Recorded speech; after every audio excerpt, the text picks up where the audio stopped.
Baseball is back, and at Team Toyota, savings and selection are back too. With tons of new Toyota SUVs, trucks, and hybrids to choose from, and with our lineup of over 200 certified used Toyotas, you can find the right fit for you and your budget. Plus, our service and collision centers are here to get you back in the game in no time. Visit one of our 3 locations in Princeton, Langhorne, or Glen Mills, or online at teamtoyota.net.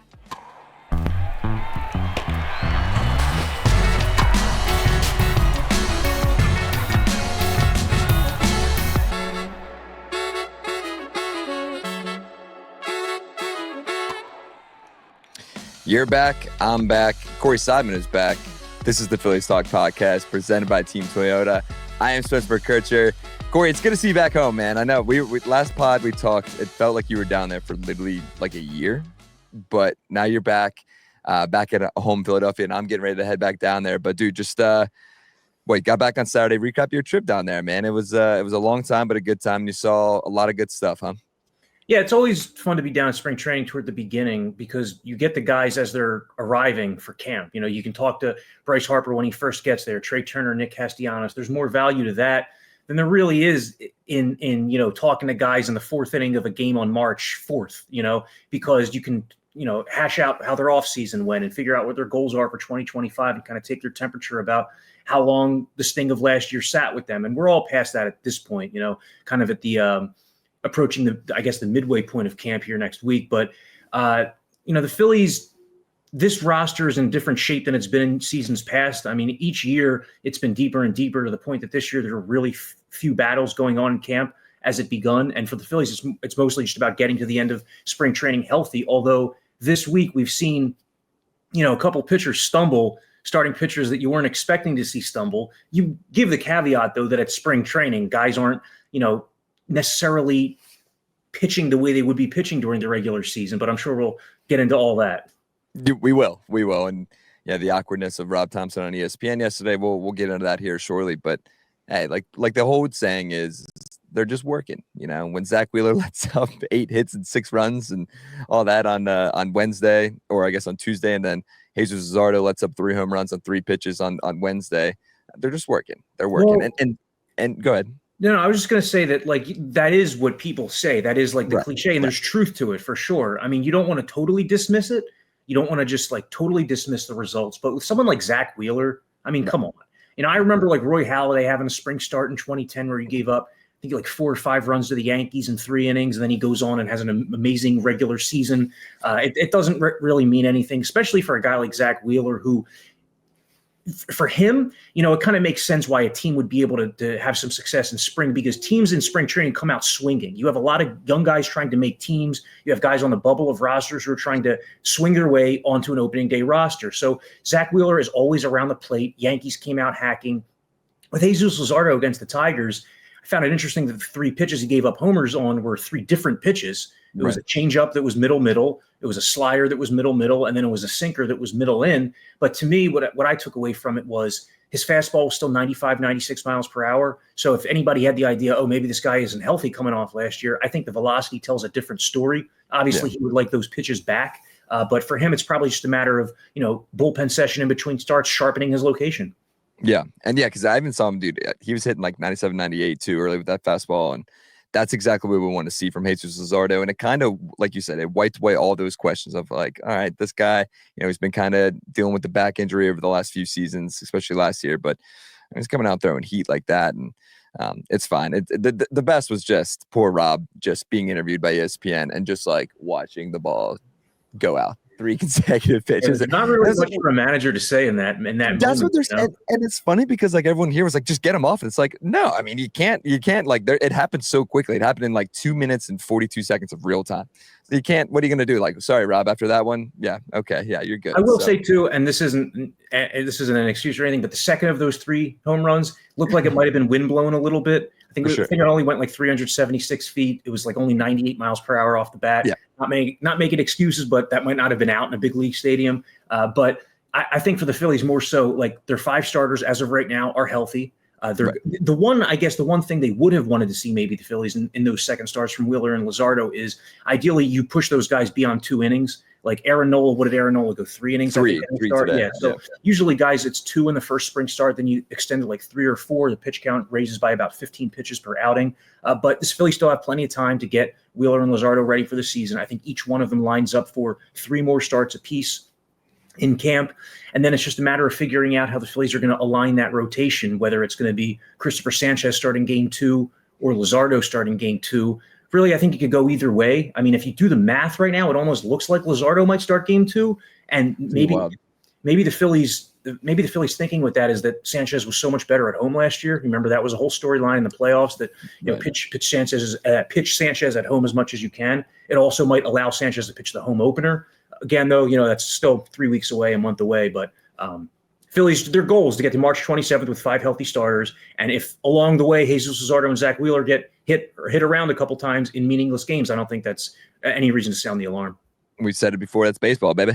That's baseball. And yeah, as we sit here on March 6th, 3 weeks from today, the Phillies will be down in Washington getting ready for opening day. So exciting things. Like you said, if everyone can just stay healthy, it'll be fine. Speaking of Aaron Nola, he looked great today, and even had some fun with the guys in the booth talking in the dugout afterwards. They were talking about Skechers and, everything, road trips and all that fun stuff. But you mentioned it, dude. 3 innings today for Nola, only 2 hits, 6 strikeouts, had full command of everything, only threw 54 pitches, 32 for strikes. Did you get a chance to see Nolan? What were your thoughts on Nolas today? Yeah, he looked sharp, and I think 54 pitches is like that range that you want to get guys to in their in that second start. But with Nola, I think what's really stuck out to me with him over the last 6 months or so is just I think the baseball world is finally now realizing that he's the preeminent workhorse in the game. We've talked about it for years here that nobody carries a bigger workload than Nola and Wheeler. But now I think the national media is starting to catch on to the fact that the guy hasn't missed a start in like 7 years.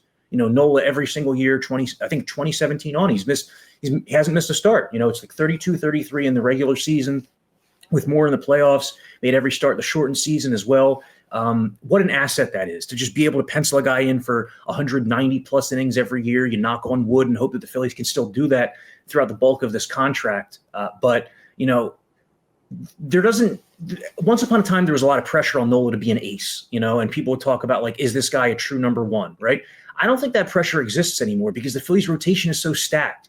You have a true ace in Zack Wheeler. You have number 2s in Christopher Sanchez and Jesús Luzardo if he pitches up to his capability. And I saw a quote last week from, I can't remember who said it. It might have been JT Realmuto said it to one of the reporters down in Clearwater that he feels like the Phillies have 4 number 2 starters behind Zack Wheeler.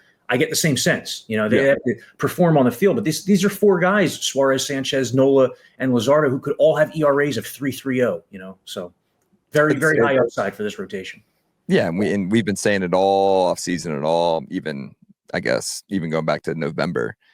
This depth of this, they have almost too much pitching, and that kind of brings us to the next point. And it's great to hear. Even Nola was talking to the guys in the booth today. And of course, they've been asking everybody. They've asked Zach and Jesus and even Ranger of just this rotation is so stacked. And it was great to hear Aaron Nola today kind of talk about how he's learned something new from all the other 4 guys. All 4 of the other guys have taught him something that he hadn't known. And they're all just kind of piggybacking off each other. And that's been great. And I think they're going to do that all season. And obviously the Dodgers rotation is up there, but in my opinion, it's still the best rotation in baseball. Kind of leads into our next one. We saw Taijuan Walker make his first spring appearance over the weekend. Look good. And this could be a good problem for the Phillies. We've been talking about Taijuan for so long now. Obviously, there's still 2 years left, $36 million left in that contract. Do we see Taijuan, I think he'll be in the bullpen to start the season, in my opinion. What are your thoughts or takeaways from Taijuan's debut? Yeah, I think that he will be on the opening day roster. I wouldn't have said that in November or December, or maybe even like when camp begun, because I still was looking at that final bullpen spot as, do you need a long man in that spot if you have Joe Ross, or can you make that final spot, someone who has a funky look like a Jose Cuas, like a submariner, or, just to get that's why the Phillies signed Koyo Oyagi from Japan as well to a minor league deal. But Taijuan Walker was 93 miles per hour. I think 93, he might have even hit 94 once in that spring debut he made over the weekend. And he allowed a homer to Dalton Varsho in that game, and he allowed 2 runs in the first inning. But again, what was much more important was that his velocity was there, because his velocity at his first spring start last year, Taijuan Walker, was 88-89. So 93 is a lot different than 88-89. There's so much more you can get away with, so many more spots you can miss and not pay the price. Last year, Taijuan Walker paid the price on like every pitch he threw. He was unable to get anybody out. He didn't have a put away pitch. The splitter wasn't enticing hitters to swing. It was dropping out of the zone. It wasn't a strike. They were just sitting on the fastball, and when a fastball came, they would bash it. But for the Phillies this year, going into this season, they have the 5 starters. They have Joe Ross as rotation depth. They also have, AAA rotation depth. Several guys they have in the upper minors who have a little bit of big league experience. But Taijuan Walker looks to me like their 6th starter right now. And I say that because Joe Ross's last 2 appearances in spring have come out of the bullpen. Whereas when spring began, Rob Thompson said that they were going to stretch Joe Ross out all throughout camp so that when they got to the regular season, Ross was stretched out to start if need be. But now his last 2 outings, Ross, have been 1 inning. And Walker started the game against the Blue Jays. He's going to start again here this week. If he pitches well, he looks to me like a long man opening the season in the bullpen, and that when the need arises for a starter, he could start a game. Again, as we've said during camp, the Phillies could also trade Taijuan Walker if another team is interested. But with that, it has to be worthwhile. If another team is saying, okay, yeah, we'll take Taijuan Walker, we'll pick up $1 million, and we're not going to give you anything of substance prospect-wise, that does nothing for the Phillies. If that's all you get, if that's all that another team is willing to offer, then you just keep Taijuan Walker as rotation depth, because injuries always arise. No team goes through a season with 5, 6, 7 starters. You need 10, 11, 12. But it's a really good sign that this guy's velocity's increased. He went through this weighted ball program, Taijuan Walker, during the offseason. And the goal there was the Phillies wanted to keep him in motion all offseason. He only took 2 weeks off after the playoffs ended, was at max effort by mid-December. He's been throwing bullpens really all winter long into the spring, and it looks like it's paying off. Yeah, and Rob Thompson and Dave Dombrowski, they've taken note to him. Topper said he's really proud of him for what he's seen and all the work that he's put in. And I mean, I'd have to say too, and we don't know, right? It's still spring. He had that family issue or a personal matter last year where he kind of missed some of the spring down there too. So it's good to see him in camp and kind of smiling and seeing like he's back to himself. And who knows what the Taijuan Walker that shows up in May, June, July, right? We don't know yet, but we'll see. You got to give the guy a shot. You still owe him $36 million. Like you said, you can't just let him go or trade him. It's not going to benefit the Phillies in any sort of way. So interested to see that. You mentioned Joe Ross. It was great. He was also talking right before we started. He was talking to the guys in the booth, Kruk and T-Mac. He had a really cool, what you just kind of alluded to. He had a really cool answer to T-Mac asking him, bullpen starter, what have you heard so far? And he said something along the lines of, he'd be okay, obviously, the cliche answer, I'll be okay wherever I am. But he said that the adrenaline that he gets from that phone ringing in the bullpen is something that doesn't match even getting ready for his start. I thought that was really interesting. He's looked great so far, and he's coming off a good season with Milwaukee last year. Do you feel comfortable solidifying that kind of like the long man? And like you mentioned just in that last comment that you had, you have Tyler Phillips and Seth Johnson, some of those AAA guys, but you feel confident with Joe Ross and Taijuan Walker as kind of like your long guys in the pen? Well, yeah, I think the Phillies feel more than comfortable with those 2 guys. But the question then is, do you need Joe Ross as a long man, or does he quickly transition then into being a 1-inning leverage guy the way that he's, pitched 1 inning in each of his last 2 spring outings? He did say that to us last week as well. That game was I think that was all he pitched in Dunedin as well. But he said to us that when last year with the Brewers, when the phone would ring in the 7th, 8th inning, there is that jolt of energy that goes through everybody's body, wondering, is it going to be them asked to get up? And, Joe Ross also had a lot of success with the Brewers last year out of the bullpen. I think he had a 1.78 ERA in 27 appearances, something like that. So stuff's probably going to play up. Fastball velocity is going to increase a tick or 2. But again, this guy does have in his back pocket that if the Phillies suffer multiple rotation injuries or need a starter, they can stretch him back out. As of right now, though, just looking at the way that the Phillies are utilizing these pitchers, it looks to me like Taijuan Walker is the best bet at being that long man / spot starter if need be early in the season, and Joe Ross maybe as the third right-handed leverage reliever in the pen right now, as opposed to the long man you initially thought the Phillies might have been signing him, that role that they were initially signing him to fill.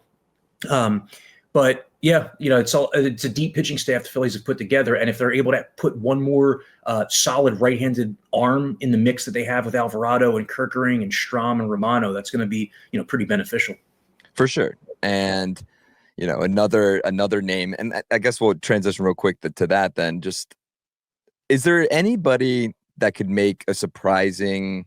Somebody that no one's really talking about that could make the big league roster in the bullpen? A guy like John McMillan, who has thrown 100, and has come out here. He's thrown 3 innings, only allowed 1 hit so far. He's 27, a righty. The Bill Krismat, some of those guys. Is there anybody that, a name that no one's really been talking about too much that could surprise Phillies fans? You see him in the bullpen on opening day? Yeah, I think both of those guys are in consideration. John McMillan, it's hard to ignore the high velocity. He also has a pretty good secondary pitch. Nabil Krismat is a guy who's like a finesse-based pitcher, mostly change-ups. So again, that's an alternative look to what the Phillies are going to bring out of their bullpen. You don't want every single guy to have 97 with the same-looking slider. It benefits you to have someone who can change speeds like a Krismat, or someone who can change arm angles like a Jose Cuas, or another high velocity guy like a McMillan. So they're all in consideration if anybody gets hurt, but barring that, I think that Taijuan Walker, just given the money, given the way that he might be able to help if a rotation need arises, seems to me like he has the inside track. Again, though, rotation needs come up all throughout spring training across baseball as players get hurt or pitchers stink and teams realize, we need some help. And if Taijuan Walker shows other teams with his velocity and results this spring that he's worth pursuing, that could also, help the Phillies out. But it's like we said earlier, it's a good problem to have. You'd rather have more pitching than not enough pitching, because last year the Phillies had 4 really good ones and nothing beyond that. Yeah, banking on Tyler Phillips coming in here. All right, Ty, let's get a stop here, bud. He did once or twice, but it was great. Hopefully, like you said, and there's always pitching depth. And I guess, again, the transitions today have been great. I saw Rob Thompson went on the WIP morning show today and basically said he expects Andrew Painter to join the rotation if and when he does get called up sometime this season. They said they would go to a 6-man rotation. I mean, that excites me like crazy. I still just don't know, I guess, if that's the right move for a kid that's 20 years old, and hasn't thrown more than 100 innings in his career. But let's get weird, right? I mean, I'm down. And again, this is all hypothetical. Yes, Rob Thompson did say it, but who knows, right? But the thing is, though, is that if Painter comes up in July, he might only be at like 35 innings for the season at that point. The Phillies they're building him up this way on purpose. They're not going to soak up too many of those innings in March, April, May when it doesn't matter. They want to save them for June, July, August, September when they do matter. So yeah, I could see the Phillies calling Painter up in July and going to a 6-man rotation temporarily. That's like right around the All-Star break. It gives guys extra rest. The Phillies might have multiple starting pitchers in the All-Star game like they did last year, so it could get them additional rest. And that's just such an important potential weapon to have in the second half of the season. Painter needs to stay healthy and progress up until that point. But, when we talk about Taijuan Walker and Joe Ross and rotation depth, that's another name we didn't even mention. And that's a name that's going to be helping the Phillies out a whole lot a year from now if he can stay healthy. Because if this is the kind of season the Phillies envision for Andrew Painter, you would figure that he's in their opening day starting 5 in 2026. Yeah.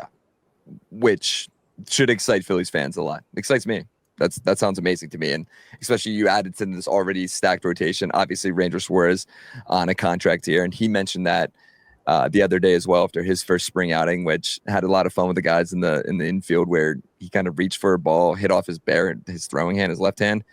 And Stott came up to him, hit him in the head with a glove. Alec Boehm chucked his glove at him and was like, dude, we don't need to be making gold glove type plays here in spring training, especially in your first appearance of the season. So that was funny. But yeah, Ranger, he said this is his childhood team. He wants to stay here. It makes sense. I think the Phillies will get a deal done with Ranger at some point, but it depends on his output, right? Because he was a Cy Young. I mean, in my opinion, he was a Cy Young front runner, at least a candidate early in the season, and then that kind of fall off happened. He got hurt, and then we didn't see the same Ranger that we saw for the first 3 months of the season, for the final 3 months of the season. Right, and he hired Scott Boras in the offseason, which you don't do when you want to give a hometown discount. You do that when you want to extract every last dollar, and that's Ranger Suarez is right. He absolutely should do that. This is the one chance in his life that he can sign a 9-figure deal. I'm not 100% convinced that the Phillies are going to be able to re-sign him, not because of a lack of interest on either party's side, but because this is going to be a tricky valuation. Like, is Ranger Suarez a $90 million pitcher? Is he a $100 million pitcher? The first half last year said yes. The first half last year, I remember Bryce Harper saying this guy's going to end up signing for $100 million. And part of that is just because if you're like a number 3 or better, you're going to make serious money these days. I think that like a comparable contract might be like, what did Jack Flaherty sign for? Didn't he have to sign a 1-year deal? I think he didn't find what he wanted in free agency and had to pivot. But, I've kind of put Ranger Buehler too. What's Buehler that? As well. Even Buehler as well. Walker Buehler, slightly different just because he was coming off of like a couple injury-plagued seasons. Right. But I kind of put Ranger in that like Jack Flaherty tier where he's like a low-end number 2, high-end number 3. This year is going to determine what kind of money he makes. Correct. He also has all the postseason success. But I think that the Phillies right now, they have Luzardo locked up for 2 years. Sanchez has an extension. Wheeler has the extension. Nola is extended. You have Painter, who might be a year away from helping you out all season. So I think they look at it like if worst case scenario, they do lose Ranger Suarez, they still have a really good rotation. And if they're able to keep him, then they just continue to maintain what's the biggest strength, really of what's their biggest strength. Right. And if Ranger leaves, then as you mentioned, Andrew Painter can just slide right up in there and be your 5th, 4th, whatever he is. But again, that's still a long way away. We're a year away from that. So we'll see. Dude, last thing I want to hit on. Did you see the Ken Rosenthal article about Bryce? A lot of good things in there, a lot of interesting things. I think people are kind of taking some stuff that was written in that and running with it. Are we going to see Bryce in the outfield? No, we've had this conversation. There's a chance, sure.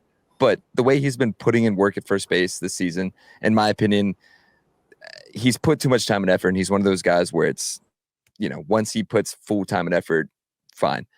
The comments that were interesting, though, were if they go out and get somebody, and they mentioned, Pete, if they went and got Pete Alonso last year at the deadline, or even in free agency this year, then yeah, I'll move back to right field. But then, you got Nick Castellanos there this year, at least. Who knows in the future? But, Vlad Guerrero Jr. is out there next year, possibly.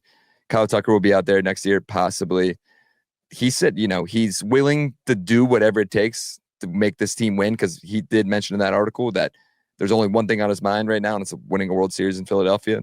That will happen, hopefully, in the coming future. But, yeah, I mean, what were some of the takeaways from, at least your opinion, from that article? If it means like signing Vladimir Guerrero Jr., I believe that Bryce Harper would be willing to move back to the outfield, right? I don't think it's going to happen. What I'll say is, so we asked Bryce Harper that. We asked Dave Dombrowski that. We asked Rob Thompson that over the last 6 months. And all of them, their answer's been like some variation of like, no, it hasn't been talked about yet. It hasn't been discussed. To me, what I took away from that Ken Rosenthal article was that as Pete Alonso lingered in free agency, Bryce, it seemed to me, my reading, I'm not saying this is what happened, just my assumption, that as Pete Alonso lingered in free agency, I could see Bryce Harper then going to the Phillies front office saying, hey, Pete Alonso's out there. We need a right-handed slugger. This guy could fit right in there. And look, if you're able to work something out, I don't mind going back out to right field for a year. I could totally see Bryce Harper saying that to them, because the Phillies might have been able to say to Pete Alonso, hey, do you want to sign a 1-year deal with opt-outs or a multi-year contract with opt-outs? But again, the Phillies were in the position this offseason where any dollar they spent was going to cost them $2. So if you sign a guy with $30 million contract, that was going to cost them like $50 to $60 million, that one move, just because of the luxury tax ramifications. So it had to be the right signing. I don't think that as Harper gets older that he's going to go back out to the corner outfield, because it's more of a way for him to get hurt, more of a way for his arm or his back to get injured and, more wear and tear running around.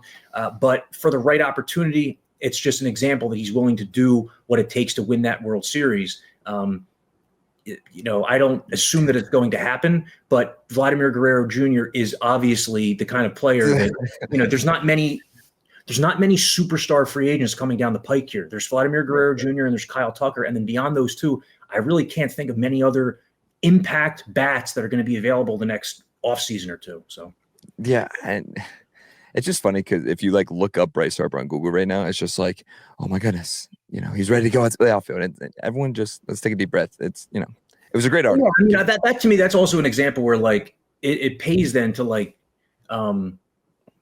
have the perspective of okay, but Dombrowski and Tom said, no, it's not really going to happen. And, Harper said that I think he said it to emphasize the fact that he's willing to win. to make adjustments to win. He's willing to do whatever it takes. I don't think that was him saying like, oh yeah, watch next year I'm gonna be back out there in right field. I think that he's going to be the Phillies first baseman in the future. Same. So do I. And again, it's crazy. They were talking about, hey, that's crazy. Shout out to that guy. It is wild though when you sit there, like he talks about how this is his 15th spring training. That's insane to me. He's been in the league for so long. He's still so young, and obviously the extension is still being talked about. I think that will get done. I mean, he just got the Fanatic tattoo, dude. There's no way. It'll get done eventually. This wasn't the offseason to do it because of the financial situation. But yeah, down the road, a year or two from now, 3 years from now, it's not a priority for the Phillies, but it's certainly something that both sides want to have happen. And with Harper, man, it's something that just sticks out to me is that he always, like, when he gets down to Clearwater, he's just like he's always ready. Like line drive, lefty on lefty single, and one of his first at bats. Then he had another one a couple days later. I think he's 5 for 14 here in the early going, making solid contact, hitting line drives. Just a baseball player, just a guy who lives and breathes the game, and he's going to be great for as long as his body allows it. Yeah, and he's still in his prime, in my opinion, and even battling through all those injuries, still in his prime. Yeah, he had 2 ropes today. One got caught. It was like 110 off the bat. The second one was a base hit. So Bryce is Bryce, man. And I don't think that guy's going to be playing for anybody else, even when he's 42, 43. And he mentioned in the article, there's a lot of athletes. He's seen these athletes kind of go into their mid to late 40s, and with the advancement of technology and all these other supplements and all that stuff. So we'll see. And so you're heading down to Clearwater now, right? You got a live Q&A you're doing with the boys. Tell us about that. Dude, that's great, man. I appreciate that. Yeah, we got a live Q&A on Thursday, a week from today on the 13th. Tom McCarthy, the play-by-play guy for the Phillies and NBC Sports Philadelphia, legendary. I completely undersold T-Mac there. I did that as a joke. But he'll be joined by a World Series MVP, a World Series champion, and just an all-around great dude, and Cole Hamels. So that'll be exciting. It's kind of Cole's first look as a member of the NBC Sports Philadelphia family. We're excited for Cole, man. Obviously, the rumors have been swirling all offseason that Cole will be in the booth. We won't give too much away until that's official. But looking forward to have Cole. Those guys are going to be great. And if you're down there, please come see us. And so that's after the March 13th Braves game. Is that right? Right after the game. Yeah. As soon as T-Mac and Cole get down there, we'll be ready to go. And we'll probably go for about an hour. So we'll be right next to Frenchie's there, in between, like basically right above the bullpen in the grassy area there where the stones are. Directly, if you're looking at Frenchie's from the field, we'll be right to the right. So, dude, this is our 4th year doing it too. Yeah. So Phillies fans, if you're down in Clearwater, or if you're going to be down next week, if you're going to be at that Phillies Braves game at Baycare, stick around afterward. As Spencer mentioned, you can go talk to Tom McCarthy, Cole Hamels, ask some questions, get all your burning curiosities answered. And then the next day is the Phillies spring breakout game, is it not? Yep. You're exactly right, dude. You're exactly right. So they have the main guys will be in Tampa against the Yankees at 6:30, little night game for the fellas on that Friday. But yes, that 1:00 game will be at Baycare Ballpark against the Pirates, I believe. Yeah, so that means so that the live Q&A is next Thursday, March 13th, and then March 14th at Baycare Ballpark is that spring breakout game, the Phillies' top prospects, who you've already seen so far this spring, like Aiden Miller, Justin Crawford. But here's going to be like pitting them against the Pirates' top prospects. So you might see guys have bigger games. I know I'm going to be excited to watch that. It was Phillies were on the road last year, so you didn't get a glimpse of it, but it'll be televised this year, and that'll be fun to watch. So on the old Plus channel, NBC Sports Philadelphia Plus, check it out. If you're a local listener, channel 846 if you got the old Comcast.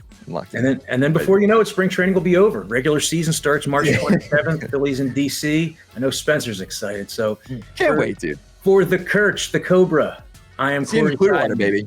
Thanks a lot for checking out the Phillies Talk podcast. We'll be back in a few days.